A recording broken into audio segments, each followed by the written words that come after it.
कहाँ है लाश? सर वो उस कैबिन में।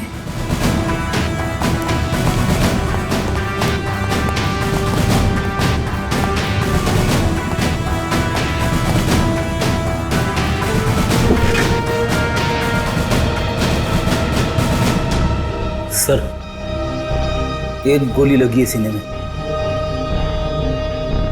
देखो जरा, शरीर से गोली बाहर निकलने का कोई निशान है क्या?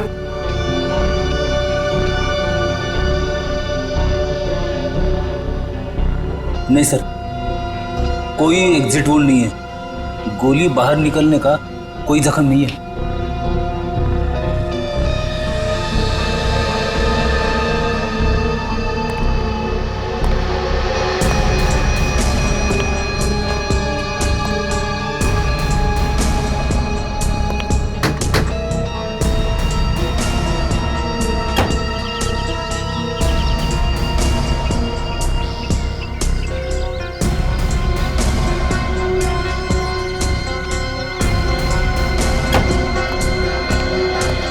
पूर्वी, सर। लाश किधर? सर अंदर आइए सर।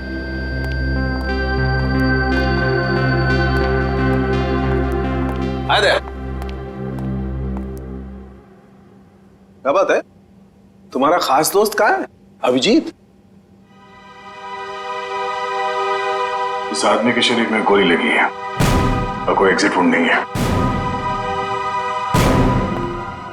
सर, कमरे को अच्छी तरह से चेक करो। Excuse me. हाँ प्लीज प्लीज।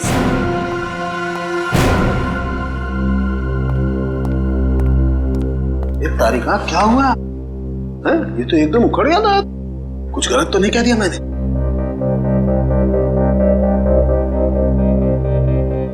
कैसे हुआ ये सब? हमें नहीं पता है सर। क्या नाम है आपका? जी, श्लोक। कितने लोग काम करते हैं यहाँ ऑफिस में? कोई 20-22 लोग। 20-22 लोग। दिन दहाड़े कोई आपके डायरेक्टर के कमरे के अंदर घुस जाता है, उसे मार देता है, और आप में से किसी ने कुछ नहीं देखा? सर, मैं आपको सिर्फ इतना बता सकता हूँ कि जो कुछ भी हुआ है वो 1:30 से 2 के बीच हुआ होगा। खून किसने किया वो आप नहीं जानते। खून कितने बजे हुआ ये आपको मालूम है? हाँ सर, क्योंकि सर के केबिन का दरवाजा 1:30 से 2 के बीच अपने आप लॉक हो जाता है। क्यों लॉक हो जाता है? वो तो नहीं पता, सर ने ऐसे ही बनवाया है। तो क्या करते क्या थे कैबिन में 1:30 से 2 के बीच? सर, हो सकता है कि वो अपने वाइफ से बात करता हो और नहीं चाहता हो कि कोई उसे डिस्टर्ब करे।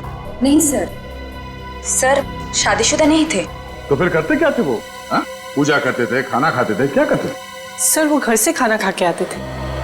और ये कैबिन का दरवाजा हर रोज ऐसे ही बंद होता था? जी सर। जी सर। तो फिर आज उसी दौरान उनका खून हुआ, ये आप लोग कैसे कह सकते हैं? सर, ये शालिनी है। सर, इनको अंकुश सर से मिलना था। ये दौड़ते हुए उनके केबिन में गए, लेकिन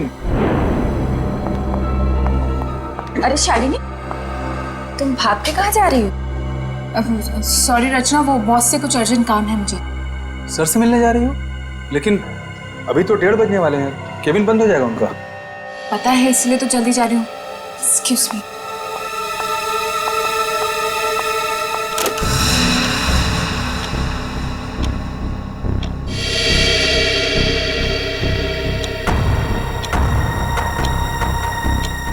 अब और आधा घंटा वेट करना पड़ेगा।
क्या हो गया बॉस को?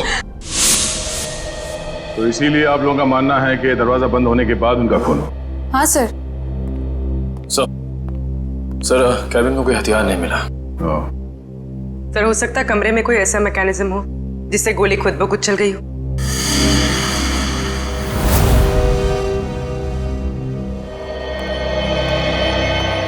डॉक्टर साहब, ये खूनी कहाँ खड़ा होगा जब उसने गोली चलाई? ये देखो, यहाँ टेबल पर खून के छींटे पड़े हुए हैं। इसका मतलब साफ है खूनी वहां खड़ा था जब तुम खड़े हो। और अगर गोली किसी मैकेनिज्म से चलाई गई है तो मैकेनिज्म इसी लाइन में होनी चाहिए। बिल्कुल। रेडी निखिल, जरा देखो कोई मैकेनिज्म दिखता है क्या? मैकेनिज्म? हाँ, जिस वक्त अंकुश की मौत हुई उस वक्त ना कोई कमरे में बाहर से अंदर आया और ना कोई अंदर से बाहर गया। आप लोगों को पता है कि मौत कितने बजे हुई? हाँ, ऑफिस स्टाफ का कहना है कि दोपहर को 1:30 से 2 बजे के बीच। सही है। राइगर मोर्टिस, लाश की जकड़न भी यही बता रही है।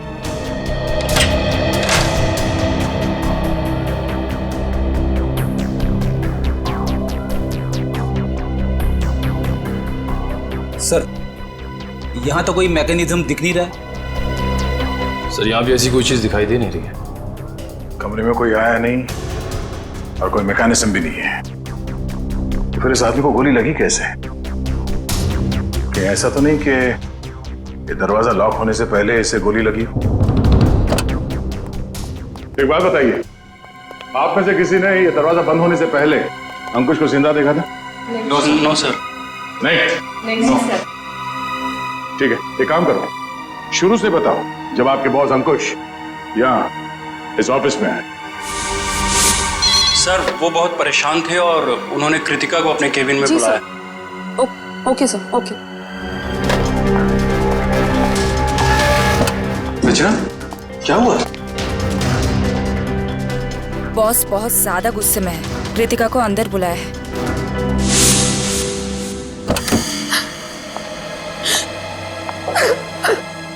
क्या हुआ कृतिका? रो क्यों रही हो? कुछ नहीं, अरे बताओ ना, रो क्यों रही हो?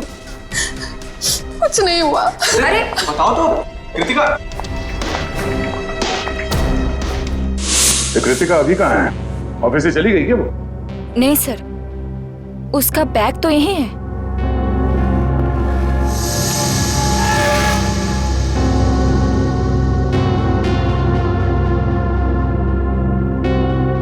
जब कृतिका कैबिन से बाहर निकली तब अंकुश जिंदा था? हाँ सर। उसके बाद कौन गया कैबिन के अंदर?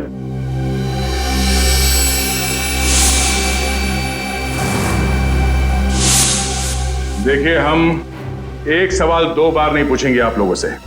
हम यहाँ ये पता करने की कोशिश कर रहे हैं कि आपके बॉस का खून किसने किया, और इसके लिए हमें आपके सहयोग की जरूरत है। और आपके ऐसे चुप रहने से कुछ हासिल नहीं होगा, इसलिए बताइए, कृतिका के बाहर आने के बाद अंकुश के कैबिन में कौन गया था? सर, त्र्यंबक, रचना और मैं। उस वक्त कितने बजे थे?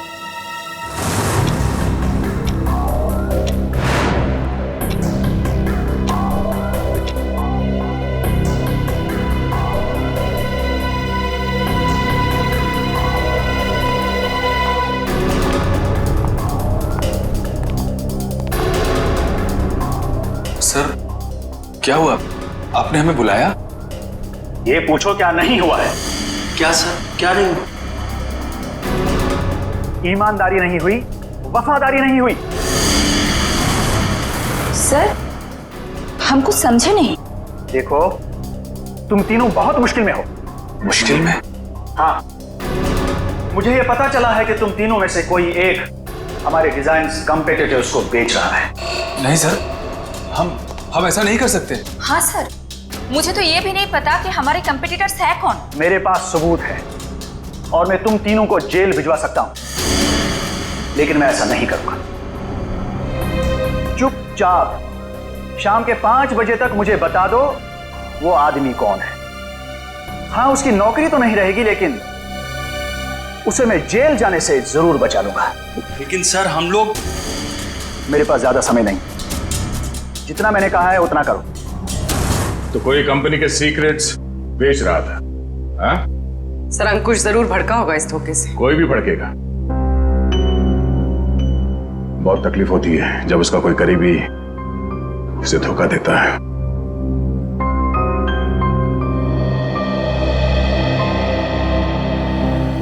तुम तीनों में से कोई एक धोखेबाज है, वरना अंकुश सिर्फ तुम तीनों से पूछताछ क्यों करेगा इस बारे में? सर हम बेकसूर हैं, कोई हमें फंसाने की कोशिश कर रहा है। तुम लोगों ने ही मारा अंकुश को और अब ये बेकसूर होने का नाटक कर रहे हो। नहीं सर, हम सच कह रहे हैं। अच्छा, वो तो हम पता लगा ही लेंगे कि क्या है सच और क्या है झूठ। तुम कितने बजे अंकुश के कैबिन से बाहर गए थे? सर यही कोई 1:15 हो रहा होगा। और वो जिंदा थे जब तुम बाहर आई? हाँ मैम। जी, तो उसके बाद कौन गया था केबिन में?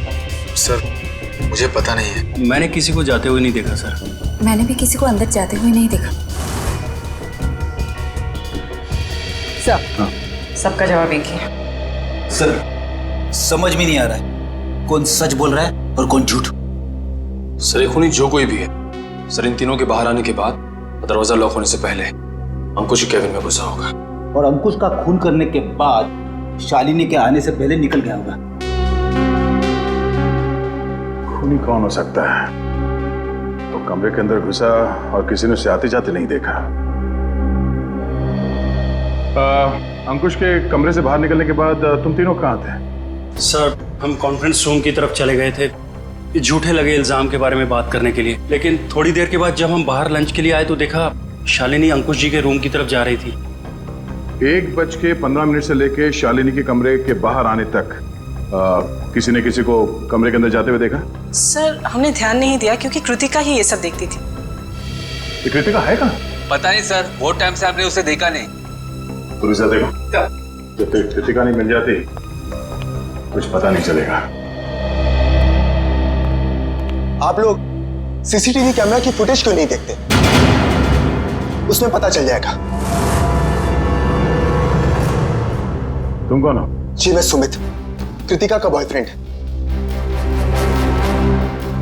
और ये सीसीटीवी कैमरा के बारे में क्या बता रहे हो? कृतिका ने मुझे बताया था कि बॉस ने स्टाफ पे नजर रखने के लिए उसके डेस्क पे एक सीक्रेट कैमरा लगा रखा था। खुफिया कैमरा?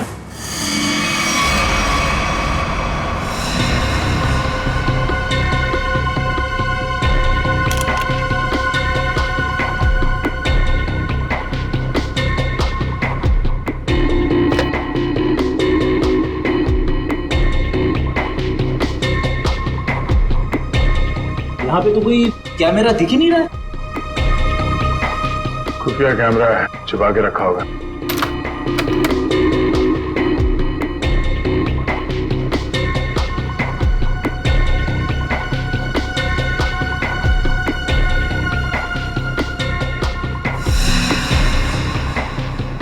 ये देखो, लाफिंग बुद्धा की आंखों में कैमरा है। निखिल, पता करो इसका रिसीवर कहाँ है।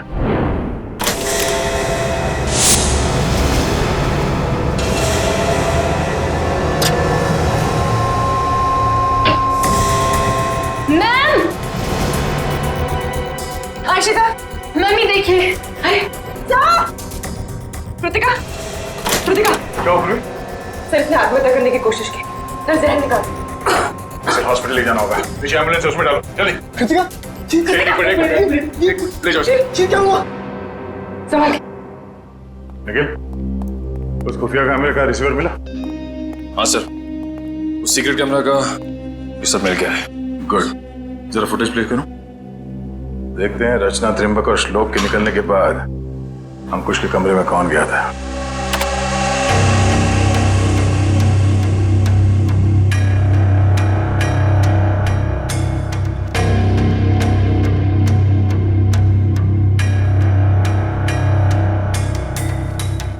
उन तीनों ने कृतिका के बारे में जो कहा था वो तो सही निकला।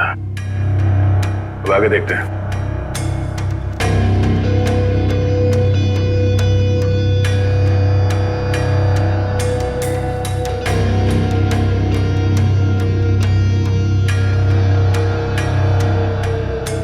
लगते हैं इस खुफिया कैमरे की आंखों ने ऐसा कुछ देखा है कि जो यहाँ काम करने वाले 20-22 लोगों ने नहीं देखा, और अंकुश की मौत हो गई।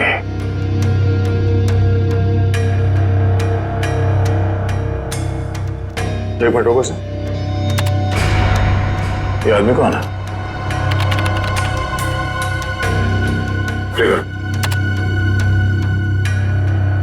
फॉरवर्ड करो सर। बस इसका चेहरा तो ठीक से दिख ही नहीं रहा है। ये आदमी कैबिन के अंदर गया एक 20 को, बाहर निकला एक 25 को, और बड़ी हड़बड़ाहट में निकला है बाहर। निकले, काम करो, ऑफिस के स्टाफ मेंबर्स को बुलाओ, और हाँ, उस वॉचमैन को भी लेके आओ अंदर।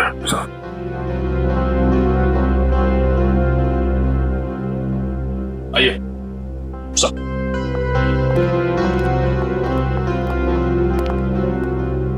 देखिए, इस आदमी को पहचानते हैं आप? नहीं सर, हमने इन्हें कभी ऑफिस में नहीं देखा। तुम? नहीं सर, इससे पहले मैंने कभी इसे देखा नहीं। श्लोक? नहीं सर, मैंने भी इसे नहीं देखा। वॉचमैन, तुम तो एंट्रेंस में थे, तुमने तो देखा होगा साथ ही जाते। हाँ, पहचानते हो कौन है? नहीं सर, मैंने इसे कभी नहीं देखा। अरे तो फिर ये अंदर आया कैसे? उड़ के आया क्या? मेरा एक फोन आया था, मैं 5 मिनट के लिए थोड़ी दूर चला गया था, शायद ये तब आया होगा। अच्छा, निखिल, एंट्रेंस में जो कैमरा है उसका फुटेज चेक करो।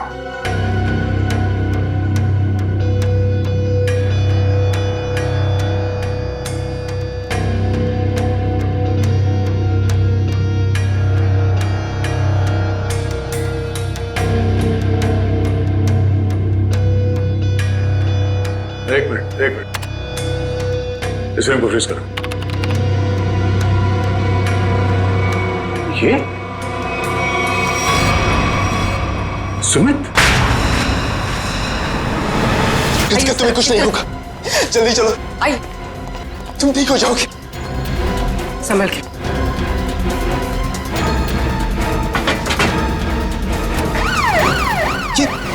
नहीं जा रहा। ये क्या कर रहे हैं सर? कृतिका के पास मेरा रहना जरूरी है। तुम आज इस ऑफिस में से पहले भी आए थे ना? हाँ, कृतिका बहुत परेशान थी, उसी ने मुझे फोन करके बुलाया था। अंकुश का खून करने के लिए? ये कैसी बातें कर रहे हैं आप लोग? सच है, वही कह रहे हैं, समझे? तुम अंकुश के कैबिन में घुसे, इसका खून करके वहां से निकल गए, और तुम कृतिका से मिले भी नहीं। सर, ऐसा कुछ भी नहीं है, मेरी बात समझने की कोशिश कीजिए। आप लोग जैसा समझ रहे हैं ऐसा कुछ भी नहीं, मैंने किसी का खून नहीं किया है। चल अंदर चल, तेरी राम कहानी हम लोग वहीं सुनेंगे। सर, मैं सच कह रहा हूँ, मैंने खून नहीं किया है। तुम्हारे गिड़गिड़ाने का कोई फायदा नहीं है, हम जानते हैं कि अंकुश का खून तुम नहीं किया है। काश सर, अगर मैंने उसका खून किया होता तो मुझे अपना गुनाह कबूल करने में खुशी होती। मैं उसे मारना चाहता था, लेकिन मार नहीं पाया। तुम अंकुश को क्यों मारना चाहते थे? क्योंकि वो कृतिका को परेशान कर रहा था, उससे शादी करना चाहता था। कहता था कि अगर शादी नहीं करोगी तो उसे नौकरी से निकाल देगा। बार बार अपने एमडी होने की धमकी देता था। क्या करती बेचारी कृतिका, उसके ऊपर उसके बूढ़े माँ बाप की जिम्मेदारी थी। इसलिए तुमने बदला ले लिया अंकुश का खून करके? नहीं सर, तब मुझे कृतिका ने बुलाया था, वो बहुत रो रही थी। अंकुश ने फिर से उसे धमकी दी थी, पर जब मैं ऑफिस पहुंचा तो मुझे वो नहीं दिखी। तब मैं जाकर अंकुश को धमकाया और वहां से बाहर चला गया।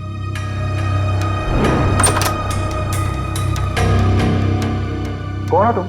बहुत हो गया अंकुश, कृतिका से दूर रहना, वरना क्या करोगे? जान से मार दूंगा तुझे।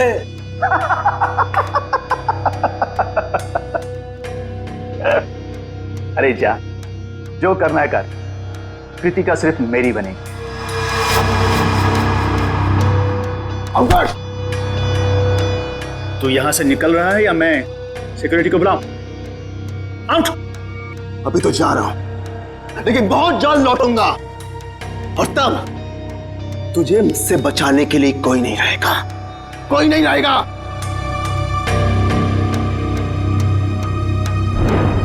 हमारे पास सबूत है, तुम 1:20 में अंकुश के कमरे के अंदर गए थे और ठीक 1:25 को बाहर निकले थे। क्यों?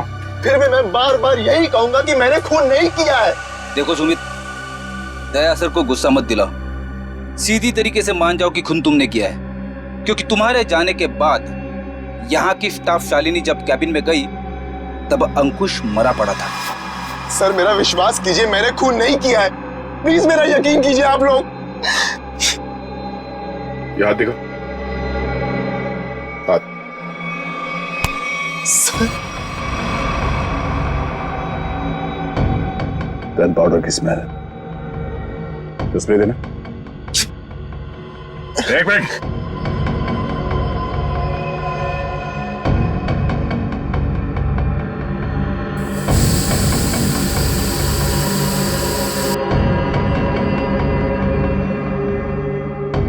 तुम्हारी उंगलियों पे गन पाउडर है, इसका मतलब है हाल ही में तुमने गोली चलाई है।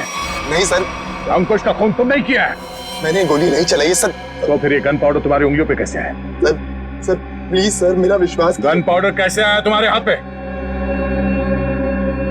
सर वो मेरे पास मेरी अपनी गन, उससे गलती से चल गई थी जब मैं आज अपने घर पर था। तुम्हारे पास अपनी गन है? लाइसेंस है? हाँ? नहीं। तो गैर कानूनी तरीके से गन रखी थी तुमने? हाँ? सिर्फ और सिर्फ अंकुश को मारने के लिए। अगर आज उससे कोई नहीं मारता तो मैं शायद उसे जरूर मार देता। तो गन कहाँ रखी है तुमने? बाहर फ्लावर पॉट में। गन को बाहर क्यों छोड़ा तूने? हाँ? क्योंकि कृतिका ने मुझे कसम दी थी कि मैं अपने साथ गन अंदर लेकर ना आऊं, वरना गुस्से में मैं कहीं उसकी बॉस को मार ना दूं, इसलिए बाहर छोड़ दी। चल दिखा वो गन कहाँ है।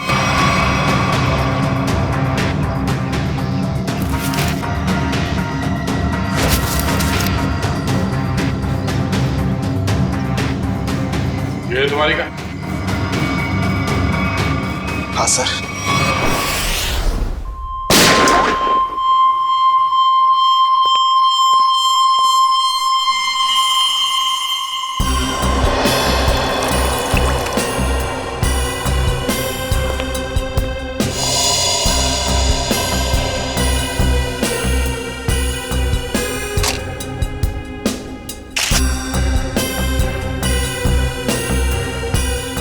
मेरी समझ में नहीं आ रहा है कि आप लोग मेरी गन को चेक क्यों कर रहे हैं, जबकि मैं इसे ऑफिस में लेकर गया ही नहीं था। दोनों बार प्लांट में ही छिपा दिया था। तुम कितना सच बोल रहे हो कितना झूठ अभी पता चल जाएगा। भैया तो मैच होती है। ये गोली और अंकुश के शरीर में जो गोली मिली है वो गोली, दोनों मैच होती है। इसका मतलब साफ है अंकुश को इसी गन से गोली मारी गई है। अब बोलो, तो तुमने दोनों बार ये गन ऑफिस के बाहर वाले गमले में छुपा दी थी?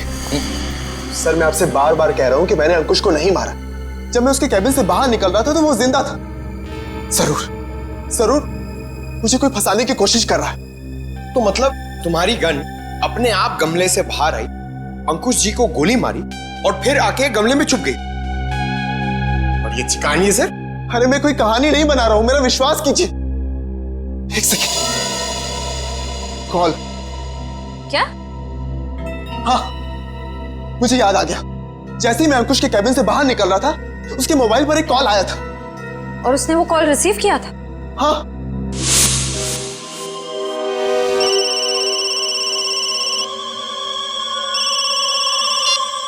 हाँ बोल। पंकज, अंकुश का मोबाइल चेक करो। सर। अगर अंकुश ने ये कॉल रिसीव किया है तो शायद वो तुम्हारे निर्दोष होने का सबूत हो।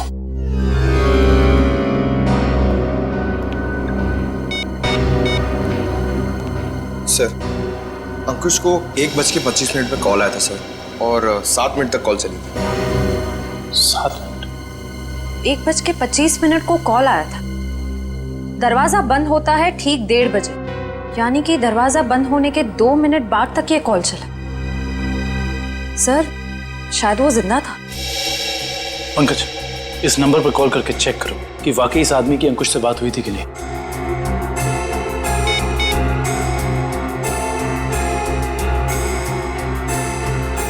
अंकुश नहीं, मैं सीआईडी ऑफिसर पंकज बोल रहा हूँ। अच्छा एक बात बताइए, आपने आज अंकुश को फोन कॉल किया था? आपकी बात हुई थी उससे? अच्छा, लगभग कितने मिनट तक बात हुई थी? 5 से 7 मिनट। अच्छा ठीक है, थैंक यू वेरी मच। नहीं, कोई टेंशन। सर 7 मिनट तक बात हुई थी सर। देखा सर, मैं सच कह रहा हूं, मैंने अंकुश को नहीं मारा है। इसका मतलब सुमित खूनी नहीं है, तो फिर खूनी कौन है?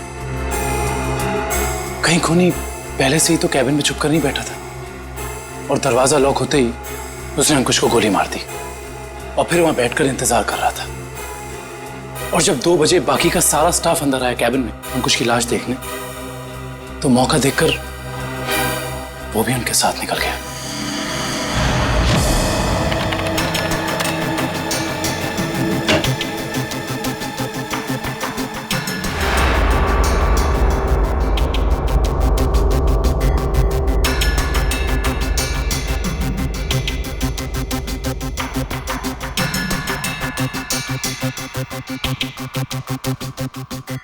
ये देखिए सर, शालिनी के चीखने के बाद जो 6 लोग कैबिन के अंदर आए थे, वही 6 लोग कैबिन से बाहर गए।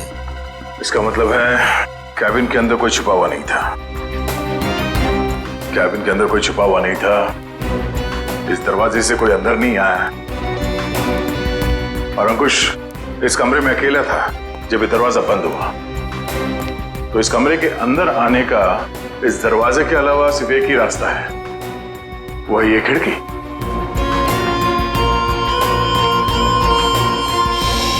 मगर जब हम लोग इस कमरे के अंदर आए तो ये खिड़की अंदर से बंद थी।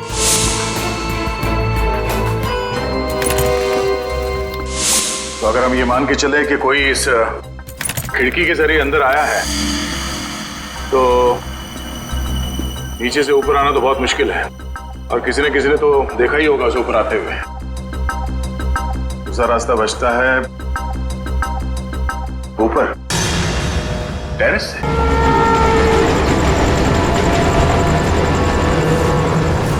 जरा देखो आसपास, अगर वो खूनी अंकुश के कैबिन में यहाँ टेरेस से गया तो उसने रस्सी या हार्नेस का इस्तेमाल किया होगा, और अगर ऐसा है तो यहाँ लेज पे कोई ना कोई निशान जरूर होना चाहिए। तो चेक करो।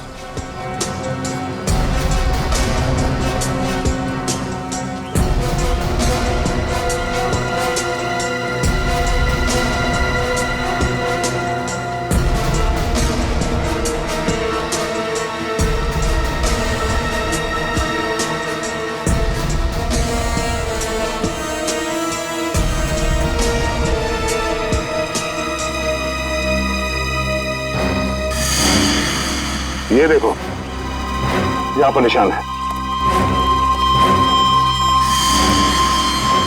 ये निशान, उसने रस्सी को यहां से बांधा और यहां से नीचे उतरा, क्योंकि ठीक नीचे यहां पे अंकुश का ऑफिस है। और फिर रस्सी सपोर्ट के लिए शायद वहां उस पे बांधा होगा। ये देखो, रस्सी के घिसने का निशान है यहाँ पे।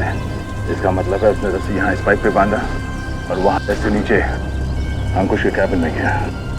कमाल है सर, खूनी इतना कुछ करता रहा लेकिन किसी ने उसे देखा तक नहीं। खूनी ने जिस तरीके से मेहनत की है खून करने के लिए, उससे तो साफ साफ दिख रहा है सर, उसके दिल में कितनी नफरत भरी पड़ी थी अंकुश के लिए। ये पता करना पड़ेगा कि वो है कौन जिसे अंकुश से इतनी नफरत थी, और उसे ये भी पता था कि अंकुश के कैबिन का दरवाजा 1:30 से 2 बजे के बीच बंद होता है। तो ना हो ये कोई ऑफिस का ही आदमी है।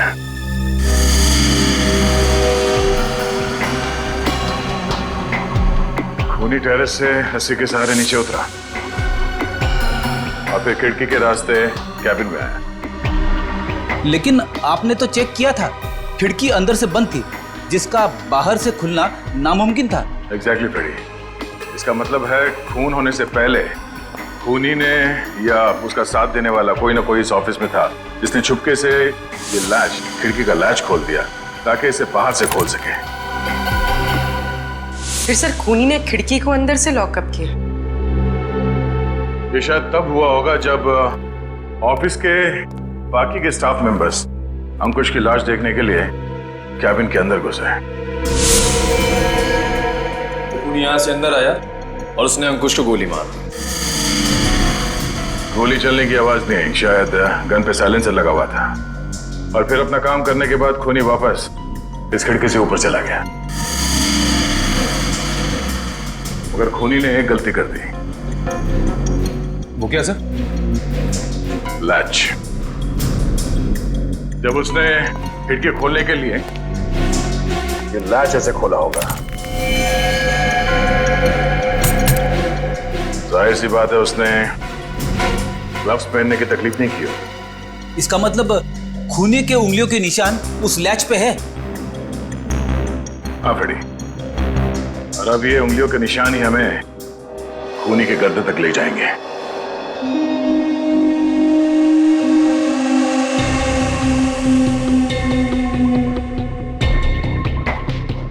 सर आप लोग हम पर शक कर रहे हैं? हाँ, क्योंकि खूनी आप लोगों में से कोई है। ये क्या कह रहे हैं आप सर? सही कह रहे हैं। थोड़ा इंतजार करो। उस खिड़की के लैच पे जो उंगलियों के निशान मिले हैं, अगर वो आप में से किसी के फिंगरप्रिंट्स के साथ मैच होते हैं तो पता चल जाएगा कि अंकुश का खूनी कौन है।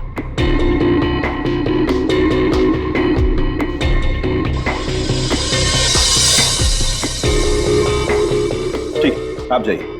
आप आइए।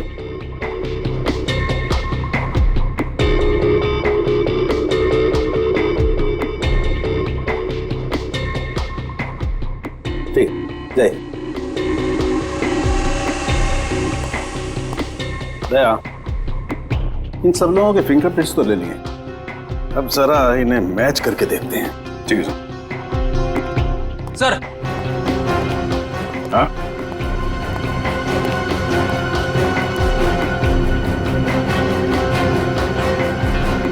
खूनी ने टेरेस से नीचे उतरने के लिए जिस रस्सी का इस्तेमाल किया था वो रस्सी कहीं मिल नहीं रही है। अच्छा, रेडी? वो रस्सी यहाँ ऑफिस में होनी चाहिए। ढूंढो, देखो कहाँ है वो रस्सी। सबसे बड़ा सबूत है, इस फिंगरप्रिंट से भी ज्यादा बड़ा। अगर वो रस्सी मिल गई तो समझ लो खूनी अपने आप अपने हाथ आ जाएगा।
सॉरी भाई दया। क्या हुआ सर? डॉक्टर तारिका, केबल में मिले फिंगरप्रिंट्स इनमें से किसी से मैच नहीं हो रहे। ये कैसे हो सकते डॉक्टर तारिका? इनमें से किसी न किसी के उंगलियों के निशान मैच होने चाहिए थे।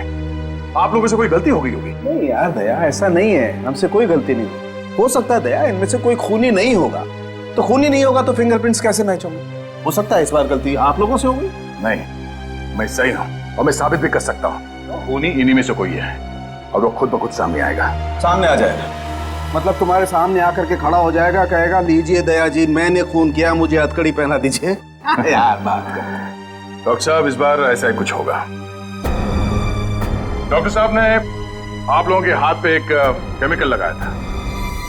वो केमिकल रिएक्ट करेगा और वो केमिकल तब रिएक्ट करेगा जब आप में से जो खूनी है वो ऊपर टेरेस पे जाके पानी के टैंक के अंदर से वो रस्सी निकालेगा। वो रस्सी हमें तब मिल गई थी जब पहली बार हम लोग छत पे गए थे।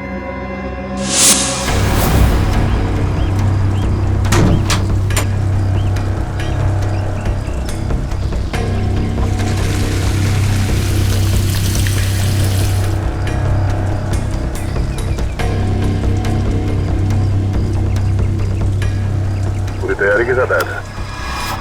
उस रस्सी पे हमने एक केमिकल लगाया है और वो केमिकल तब रिएक्ट करेगा जब आप लोगों के हाथ पे लगा हुआ केमिकल उसके कांटेक्ट में आएगा। आप लोगों के हाथ चमकने लगेंगे अंधेरे में। Lights off.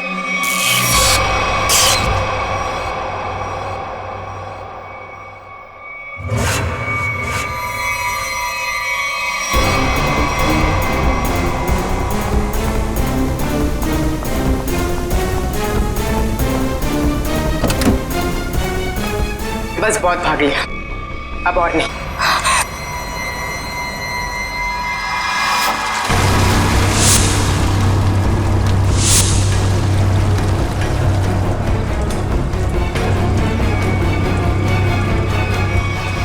तुमने अंकुश को क्यों मारा? तुम ही कंपनी के सीक्रेट्स बेच रही थी ना? और जब अंकुश तुम तीनों से पूछताछ कर रहा था, तुम जानती थी कि तुम्हें उससे छुटकारा पाना है। हाँ, मैं बहुत पहले से ही जानती थी कि मैं पकड़ी जा सकती, इसलिए मैंने प्लान बना के रखा था कि जब भी मौका मिलेगा मैं अंकुश को मार दूंगी। और तुमने अपने प्लान में सुमित को कैसे फंसाया और क्यों फंसाया? उसने क्या बिगाड़ा था तुम्हारा? मेरी सबसे अच्छी सहेली को मुझसे दूर कर दिया था। मैं और कृतिका अच्छे दोस्त हुआ करते थे, लेकिन जब से सुमित उसकी जिंदगी में आया था तब से कृतिका उसकी बातें करती रहती थी। सुमित ऐसा है, सुमित वैसा है, सुमित ने ये किया, सुमित ने वो किया, सुमित सुमित सुमित। इस सुमित से मुझे नफरत होने लगी थी। दिन रात उसके साथ फोन पे लगी रहती थी। इस सुमित के चक्कर में वो मुझे भूल गई थी। और आज सर के केबिन से निकलने के बाद कृतिका ने जब सुमित को फोन करके बताया कि गन को कहीं छिपा देना, मैं अपनी सहेली को मैं वापस पाना चाहती थी। और यही सही मौका था सुमित को फंसाने का। इसलिए तुमने अंकुश को मारने के बाद अपनी गन सुमित के गन के साथ बदल दी और अंकुश के शरीर पे जो गोली मिली वो उस गन के साथ मैच हो गई, जिसकी वजह से सुमित फंस गया।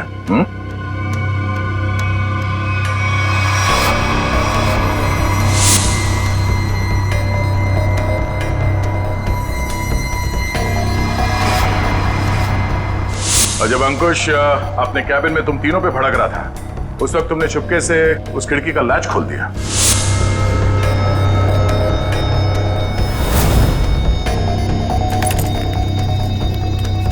और तुमने मौका पाके विंडो का लैच तब लॉक किया जब सब अंकुश की डेड बॉडी देख रहे थे, है ना?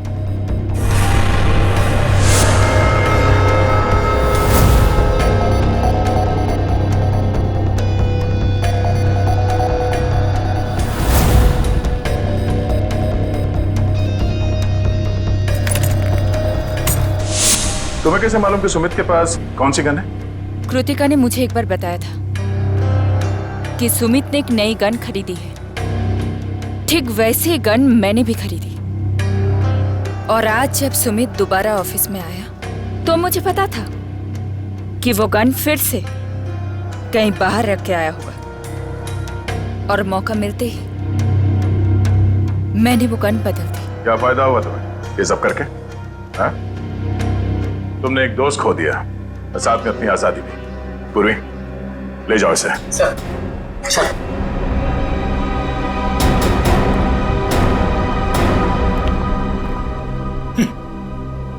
लोग भी दोस्ती में क्या क्या करते हैं सर। हाँ फ्रेडी, कुछ तो पीठ पे छुरा घोंपते हैं।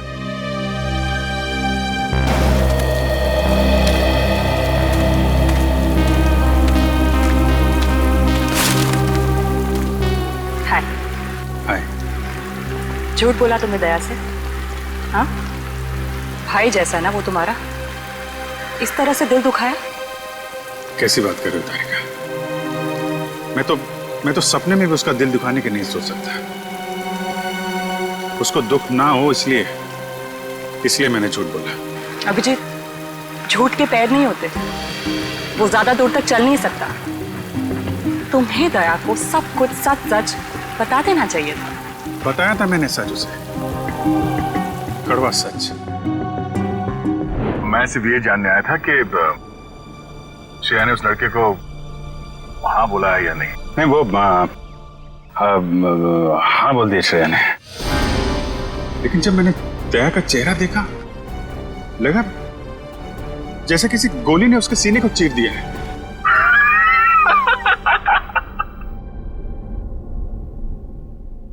अरे यार, क्या लड़का आया नहीं, तबीयत खराब हो गई उसकी।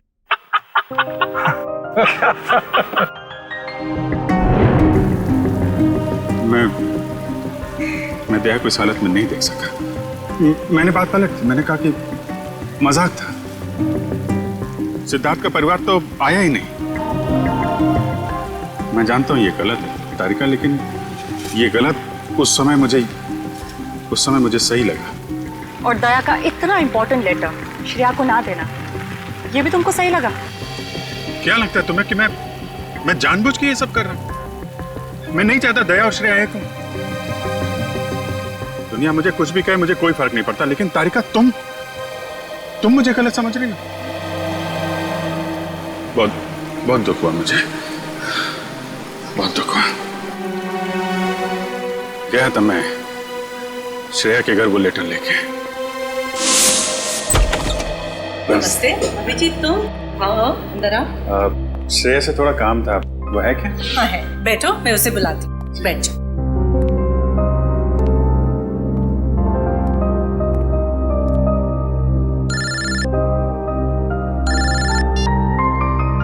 अरे भाई, तुम्हारा ही काम करने आया हूं यार। अरे भूल कैसे सकता हूं, लेटर है मेरे पास, अभी दिया नहीं है। जैसे ही श्रेया आती है ये लेटर उसके हवाले कर दूंगा। हैं? अरे यार थोड़ा तो सब्र रखो यार। हाँ मैं करता हूं। नमस्ते। अभिजीत, मैं तुम्हारे हाथ जोड़ता हूं, तुम दया का कोई भी लेटर श्रेया को नहीं दोगे। लेकिन दया और श्रेया तो... मैं जानता हूं दया और श्रेया कुछ कहते नहीं, लेकिन वो एक दूसरे के काफी करीब हैं। मगर मैं अब नहीं चाहता हूं कि श्रेया अपना फैसला बदले। ये तो दोनों के साथ ज्यादती होगी। आप... अभिजीत, मैं मजबूर हूं। मैंने पिछले साल सिद्धार्थ के पिता से एक बड़ी रकम उधार ली थी, जो मेरे अलावा मेरे घर में कोई नहीं जानता। और अगर श्रेया ने इस शादी से इनकार किया तो वो लोग सारे पैसे वापस मांग सकते हैं, जो मैं अभी देने की स्थिति में नहीं हूं। लेकिन अंकल, ये तो श्रेया की जिंदगी का सवाल है। तो मैं क्या करूं? इतने पैसे कहां से लाऊं? श्रेया की मां को हार्ट प्रॉब्लम है। तुम लोगों की जरा सी गलती हमें प्रॉब्लम में डाल सकती है। देखिए, अगर सिर्फ पैसे की बात है तो हम लोग मिलकर कोशिश कर सकते हैं। पैसा तो... नहीं, वो बात नहीं है। पैसे का इंतजाम हो चुका है, बस 1-1.5 महीने की बात। एक बार मैं उनके सारे पैसे लौटा दूं, उसके बाद तुम ये लेटर श्रेया को दे देना। लेकिन तब तक ये बात हम दोनों के बीच ही रहनी चाहिए, प्लीज। ये आपने बड़ी मुश्किल में डाल दिया। दया से कोई बात छुपाना इतना आसान नहीं है। अब ये बात ना मैं श्रेया को बता सकता हूँ और ना दया को। दया तो इस बारे में कुछ नहीं जानता। वो तो तुम्हें गलत समझ रहा है। इनफैक्ट नफरत करने लगा है वो तुमसे। जानता हूँ, वक्त ने गलतफहमी पैदा कर दी है, लेकिन ये भी जानता हूँ कि सही वक्त आने पर सब ठीक भी हो जाएगा।